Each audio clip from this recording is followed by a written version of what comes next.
सुप्रभात बच्चों, कैसे हैं आप सब। आशा करती हूँ आप सब अपने घरों में पूर्णतः स्वस्थ तथा सुरक्षित होंगे तथा अपनी पढ़ाई को नियमित रूप से जारी रखे हुए होंगे। जैसा कि अब आपकी लाइव क्लासेस भी शुरू हो गई हैं, तो आपके लिए यह एक बहुत अच्छा अवसर है, स्वर्णिम अवसर है कि आप हमसे कुछ भी पूछ सकते हैं अपने पाठ से संबंधित और अपने पाठ को और अच्छे तरीके से समझ सकते हैं। इसलिए आपको मैं जैसे समय समय पर बताती रहती हूँ कि अपने पाठ को याद करने के साथ साथ, लिखने के साथ साथ उसे सुचारू रूप से याद भी करिए, ताकि जब परीक्षा का समय आए तो आपको अपने पाठ को याद करने में ज़्यादा समय ना व्यर्थ हो। सिर्फ पुनरावृत्ति के बाद ही आप अपनी परीक्षा के लिए सक्षम हो जाएं। चलिए बच्चों, स्वागत है आपका आज की कक्षा में। मैं आपकी हिंदी अध्यापिका हेमलता बत्रा। जैसा कि अपनी कक्षा को प्रारंभ करने से पहले हम एक मंत्र का उच्चारण अवश्य करते हैं। आज का हमारा मंत्र है गणेश मंत्र। गणेश मंत्र के साथ हम अपनी कक्षा का प्रारंभ करेंगे और फिर अपने पाठ को पढ़ेंगे, उन्हें उससे विस्तार से पढ़ेंगे और उसे समझेंगे। मेरे साथ सभी बच्चे हाथ जोड़ेंगे, आंखें बंद, लंबा गहरा श्वास लेकर मंत्र का उच्चारण करेंगे। वक्रतुंड महाकाय सूर्यकोटि समप्रभ निर्विघ्नं कुरु मे देव सर्वकार्येषु सर्वदा। सभी बच्चों ने मेरे साथ उच्चारण किया। अब इसे कंठस्थ करने का प्रयास करेंगे। चलिए बच्चों, अब आते हैं अपने पाठ पे। हमारा पाठ है संधि।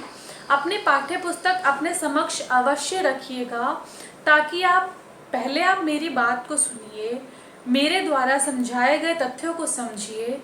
उसके बाद जब मैं आपको आपकी पाठ्य पुस्तक में से भी पढ़कर सुनाऊंगी और बताऊंगी, तो पाठ्य पुस्तक आपके समक्ष होनी चाहिए, जिससे कि आप पाठ को और अच्छे तरीके से समझ सकें और आपको वो अच्छे तरीके से याद रह सके। ठीक है बच्चों, हम पढ़ रहे थे संधि। आप सभी बताइए, संधि का अर्थ मैंने आपको क्या बताया था? बिल्कुल सही, मेल, जॉइनिंग। संधि का अर्थ है मेल। हमने उदाहरणों के साथ भी पढ़ा था कि जब दो शब्दों या दो वर्णों के बीच मेल होता है, उसे हम संधि कहते हैं। ठीक है, जैसे मैंने आपको भारत और चीन का उदाहरण देकर भी समझाया था। अब बच्चों, संधि की परिभाषा आप बताइए। संधि की परिभाषा, आपने संधि की परिभाषा में क्या सीखा था? क्या बताई थी मैंने आपको संधि की परिभाषा? मैं आपको हर शब्द को तोड़कर उसके अंदर से अर्थ को निकालकर इसलिए बताती हूँ, ताकि आपके समक्ष जब वो शब्द आए या आपके समक्ष उस शब्द का उच्चारण हो, तो आपके मन मस्तिष्क में उसका अर्थ तुरंत आ जाए, ताकि परिभाषा का निर्माण आप अपने शब्दों में स्वयं कर पाएं। और ऐसे पढ़ा हुआ ज्ञान हमारे व्यवहारिक ज्ञान से प्रत्यक्ष संबंध रखता है, और ऐसा ही ज्ञान हमें चाहिए। तो बच्चों, संधि से हमने जाना संधि का अर्थ है मेल। जैसा कि उदाहरण मैंने आपको देकर समझाया था। एक मैंने और उदाहरण दिया था, आप सभी को याद होगा, कि जैसे आपके बीच और आपके भाई बहन के बीच या रिश्तेदारों के बीच कभी भी झगड़ा हो जाता है, या कोई मनमुटाव हो जाता है, या कोई मिसअंडरस्टैंडिंग हो जाती है, और उसके कुछ समय के बाद जब वो चीज़ सॉल्व हो जाती है, वो मिसअंडरस्टैंडिंग ख़त्म हो जाती है, वो जो मनमुटाव होता है ख़त्म हो जाता है, तो क्या हो जाता है? मेल हो जाता है। उसे क्या कहते हैं? संधि हो जाना। जैसे मैंने देशों का एग्जाम्पल देकर भी आपको बताया, उदाहरण देकर भी, और आपके व्यवहारिक जीवन का उदाहरण देकर भी आपको समझाया। अगर हम व्याकरण की दृष्टि से संधि की परिभाषा पर विचार करें, तो हम संधि किसे कहते हैं? जब पहले शब्द का, हम ये कह सकते हैं कि दो निकटवर्ती वर्णों के मेल से, परस्पर मेल से जब उसमें परिवर्तन या विकार उत्पन्न होता है तो उसे हम संधि कहते हैं। इसे हम परिभाषा के रूप में कह सकते हैं, दो शब्दों के मिलने से जब पहले शब्द का अंतिम वर्ण और दूसरे शब्द का प्रथम वर्ण आपस में मिलते हैं और उससे जो विकार उत्पन्न होता है, यानी कि उन दोनों से जो संबंधित शब्द बनता है, उसे हम संधि कहते हैं, उनके मध्य संधि कहते हैं। फिर हमने संधि के भेदों के बारे में जाना। पहला स्वर संधि, दूसरा व्यंजन संधि और तीसरा विसर्ग संधि। जैसा कि मैंने आपको बताया था, स्वर संधि के अंतर्गत हम स्वरों में आए परिवर्तन को पढ़ते हैं।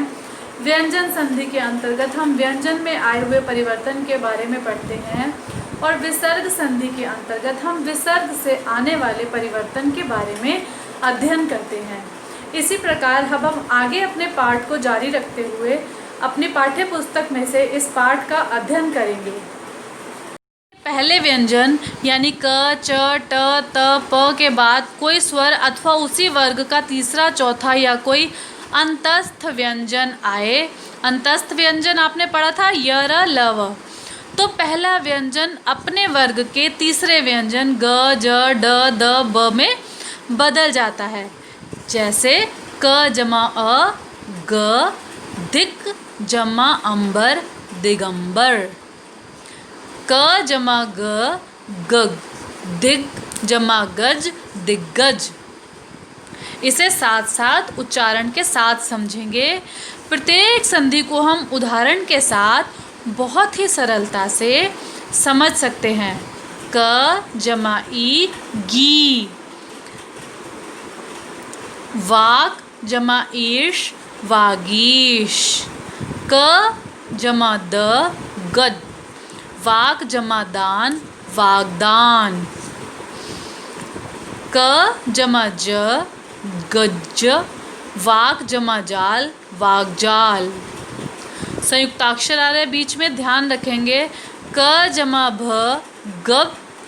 दिक जमा भ्रम, दिग्भ्रम। च जमा अ, ज। अच जमा अंत, अजंत। बीच में ज स्वर आ रहा है। ट जमा द, डत। षट जमा दर्शन, षट दर्शन। सभी बच्चों को मैं ये कहना चाहूँगी कि जब आप इस पाठ को पढ़ें, अपने आप जब आप इस पाठ को दोबारा से पढ़ें, जैसा कि मैं आपको बोलती हूँ, तो प्रत्येक शब्द के उच्चारण पर विशेष ध्यान रखें, क्योंकि उच्चारण का विशेष महत्व है। बिना सही उच्चारण के हम सही लेखन नहीं लिख सकते हैं। बिना उचित उच्चारण के उचित लेखन संभव नहीं है। ट जमा आ, डा। षट जमा आसन, षडानन। षट जमा आनन, षडानन। त जमा अ, द। जगत जमा अम्बा, जगदम्बा। त जमा आ, क्या बना, दा। जगत जमा आनंद, जगदानंद। त जमा ई, दी। जगत जमा ईश, जगदीश। त जमा भ, दभ। सत जमा भाव, सद्भाव। त जमा ध, दध। उत जमा घाटन, उद्घाटन। त जमा ग, दग। भगवत जमा गीता, भगवद गीता। प जमा ज, ज। अप जमा ज, अब्ज। त जमा भ, दभ। तत जमा भव, ततभव। त जमा अ, द। तत जमा अनुसार, तदनुसार। त जमा ह, दध। उत जमा हार, उद्धार। त जमा श, चच। उत जमा श्वास, उच्छ्वास। तो बच्चों आपने देखा यहाँ पर व्यंजन के 5 वर्गों यानी कि क वर्ग का क, च वर्ग का च, ट वर्ग का ट, त वर्ग का त और प वर्ग का प के पहले व्यंजन जो हैं यानी कि क, च, ट, त, प के बाद कोई स्वर अथवा उसी वर्ग का तीसरा, चौथा या फिर कोई अंतस्थ व्यंजन य, र, ल, व आ जाए तो पहला व्यंजन अपने वर्ग के, जैसे क है, क वर्ग है तो व्यंजन अपने वर्ग के यानी कि क आएगा तो क वर्ग के, च आएगा तो च वर्ग के, ट आएगा तो ट वर्ग के, त आएगा तो त वर्ग के, प आएगा तो प वर्ग के। अपने वर्ग के तीसरे व्यंजन यानी कि जैसे क ख ग घ है, क वर्ग का तीसरा व्यंजन ग है, च वर्ग का तीसरा व्यंजन ज है, ट वर्ग का तीसरा व्यंजन ड है, त वर्ग का तीसरा व्यंजन द है, प वर्ग का तीसरा व्यंजन ब है, उसमें बदल जाता है। बस एक ही बार आपको इसको पढ़ने के साथ साथ उदाहरणों को देखकर उच्चारण कर कर समझना है तो आपको बहुत ही सरलता से पाठ समझ में आ जाएगा, आपको किसी प्रकार की समस्या नहीं आएगी। तो व्यंजन संधि में एक तो हमने ये पढ़ा। अब देखो, वर्ग के पहले वर्ण के बाद यदि म या न हो तो पहला वर्ण उसी वर्ग के 5वें वर्ण में बदल जाता है। अर्थात अगर त के स्थान पर ड न हो जाता है, यानी कि एक बार दोबारा देखिए, वर्ग के पहले वर्ण के बाद यदि म या न हो तो पहला वर्ण उसी वर्ग के, अब मतलब सेम अपने ही वर्ग के 5वें वर्ण में बदल जाता है। अर्थात क त के स्थान पर ड ण न हो जाता है, यानी कि पंचम वर्ण। आपने पंचम वर्णों के बारे में पहले पढ़ा था, जो हमारे क वर्ग, च वर्ग, ट वर्ग, त वर्ग और प वर्ग है, इसके जो आखिरी व्यंजन होते हैं, आखिरी 5 व्यंजन को हम पंचम वर्ण के नाम से जानते हैं। ठीक है, अर्थात क जमा म, उदाहरण से अच्छे से समझेंगे इसे। क जमा म तो बना ड, वाक जमा मय, वाक्मय। ट जमा म तो बन गया ण, षट मास, षणमास। ट जमा म तो क्या बन गया न। सत जमा मार्ग, सन्मार्ग। त जमा न, जगत जमा नाथ, जगन्नाथ। तो जब आप संधि को बहुत अच्छे से जानेंगे, समझेंगे, विस्तार पूर्वक पढ़ेंगे, उसके प्रत्येक भाग को बहुत अच्छे से समझेंगे उदाहरण सहित और उसे पढ़ेंगे, तभी आप व्याकरण में आगे संधि से संबंधित जो हमारे पास आएंगे विषय, उसे आप समझ पाएंगे। अगर हमारा जो है, हम भूमिका को ही अच्छे से नहीं पढ़ते या परिभाषा को और उसके पाठ के परिचय को ही अच्छे से नहीं पढ़ते तो हम आगे उससे संबंधित पाठ को अच्छी तरह नहीं समझ पाते हैं। इसलिए पाठ को प्रारंभ करने से पूर्व मैं आपको पिछला पढ़ाया हुआ पाठ ज़रूर याद कराती हूँ। अब देखिए, पहले आपने ये पढ़ लिया व्यंजन के 5 वर्गों के बारे में और उसमें परिवर्तन के बारे में।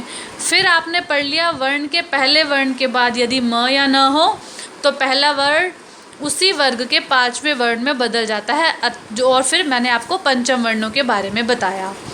म के संबंध में नियम, म के बाद यदि क, च, ट, त, प वर्गों का कोई वर्ण आए तो म के स्थान पर उसी वर्ग का 5वां वर्ण यानी कि पंचम वर्ण या 5वां वर्ण या अनुस्वार हो जाता है।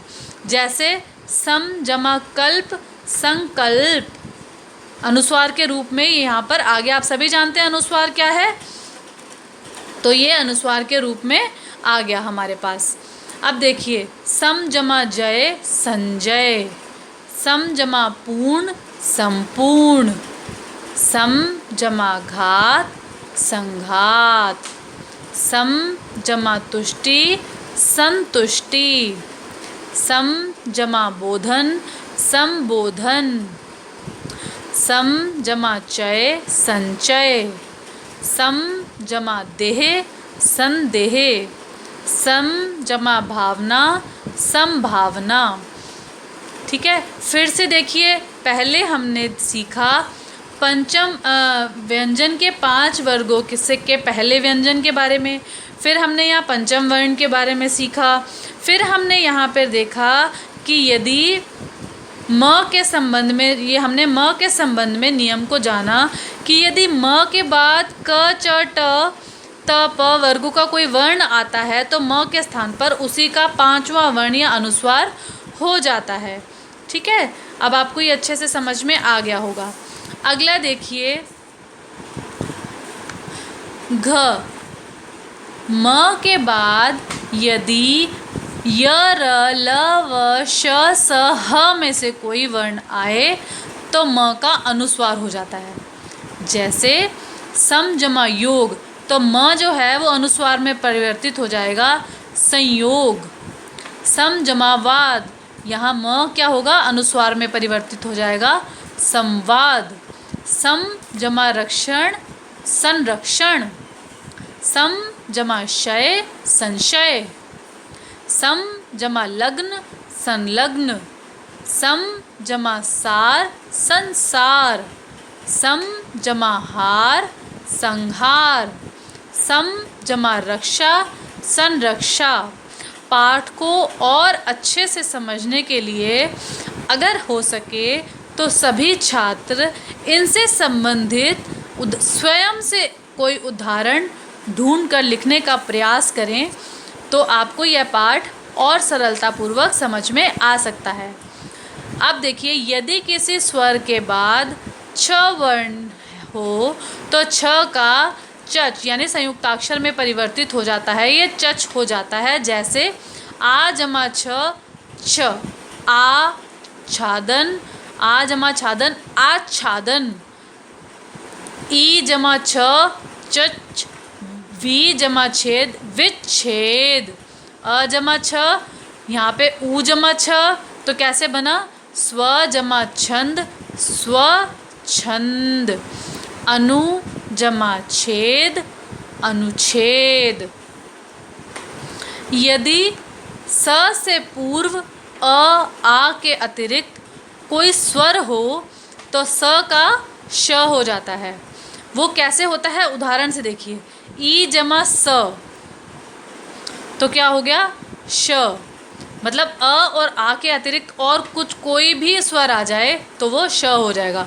जैसे वी जमा सम विषम, ऊ जमा स, तो क्या हो गया, श।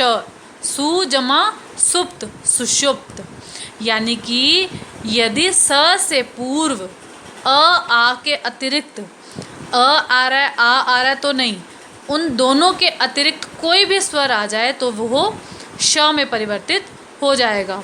संधि के आधार पे वह श में परिवर्तित हो जाएगा। अब देखिए, यदि री र श के बाद न हो तो न का ण हो जाता है। जैसे री जमा न ऋण, तर जमा न तरण, भूष जमा अन्न भूषण, परि जमा नाम परिणाम। अब जैसे यहाँ पर और यहाँ पर कुछ उदाहरण कम दिए गए हैं, तो आप अपने पास से और उदाहरणों को छांट कर लिखने का प्रयास करें, जिससे हमारे मन मस्तिष्क में पाठ जो है सदैव के लिए याद रह जाएगा। एक बार जल्दी से देखिए, आज हमने क्या क्या पढ़ा। आज हमने पढ़ा व्यंजन संधि के बारे में। व्यंजन संधि के अंतर्गत हमने जाना कि व्यंजनों में जब विकार उत्पन्न, परस्पर मेल से जो विकार उत्पन्न होता है उसे हम व्यंजन संधि कहते हैं। जब व्यंजन के साथ जुड़ने वाली दो ध्वनियों में से एक स्वर हो या दोनों व्यंजन हो, दोनों व्यंजन भी हो सकते हैं, या एक स्वर और एक व्यंजन हो, तो वहाँ व्यंजन संधि होती है, यानी कि व्यंजन के आधार पर विकार उत्पन्न होता है। फिर हमने जाना 5 वर्गों के बारे में, और उसमें हमने जाना कि पहले व्यंजन 5 वर्गों में से 5 वर्गों के पहले व्यंजन के बाद कोई स्वर अथवा उसी वर्ग का तीसरा, चौथा या कोई अंतस्थ व्यंजन आ जाए तो पहला व्यंजन अपने वर्ग के तीसरे व्यंजन के रूप में बदल जाता है। उसको हमने इतने सारे उदाहरणों के आधार पर पढ़ा। अब हमने पढ़ा ख में वर्ग के पहले वर्ण के बाद यदि म या म हो तो पहला वर्ण उसी वर्ण के 5वें वर्ण यानी कि पंचम वर्ण में बदल जाता है।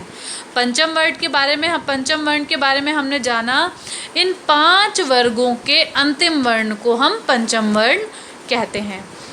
इसे भी हमने उदाहरण के रूप में समझा। फिर हमने म के संबंध में नियम को जाना कि म के बाद यदि क, च, ट, त, प वर्गों का कोई वर्ण आए तो म के स्थान पर उसी वर्ग का 5वां वर्ण या अनुस्वार हो जाता है। फिर हमने उदाहरणों से उसे समझा। फिर हमने देखा कि म के बाद यदि य, र, ल, व, श, स, ह में कोई वर्ण आए तो म का अनुस्वार हो जाता है, यानी कि म जो है वो अनुस्वार में परिवर्तित हो जाता है।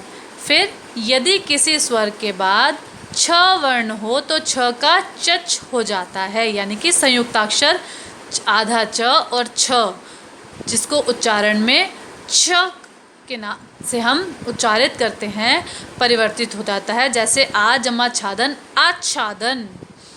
फिर हमने जाना यदि स से पूर्व अ या आ के अतिरिक्त कोई भी स्वर हो तो स का श हो जाता है। फिर हमने जाना यदि री र श के बाद ना हो तो न का ण हो जाता है। आशा करती हूँ सभी छात्रों को संधि का पाठ अच्छे से समझ आ गया होगा। अगर आपको किसी भी भाग को समझने में किसी भी प्रकार की कोई समस्या आती है तो आप लाइव क्लास में हमसे पूछ सकते हैं, या फिर संशय निवारण कक्षा में आप अपने संशयों का निवारण कर सकते हैं। आज जिस पाठ को आपको पढ़ाया गया है उससे संबंधित जो परिभाषाएं और जो आपको उदाहरण लिखने के लिए मैंने बताया है उसे आप अपने उत्तर पुस्तिका में लिख लें तथा उचित प्रकार से उसे याद भी कर लें, क्योंकि जैसा कि मैं आपको हर बार बताती हूँ, अगर हम रोज़ का काम रोज़ कर लेते हैं और कल के लिए शेष नहीं रखते तो हमारी यह आदत हमारे लिए बहुत ही लाभप्रद सिद्ध होती है। चलिए बच्चों, अब मिलेंगे हम अगले वीडियो में आपसे आपके विषय के आगे के पाठ के साथ। आज के लिए इतना ही। धन्यवाद।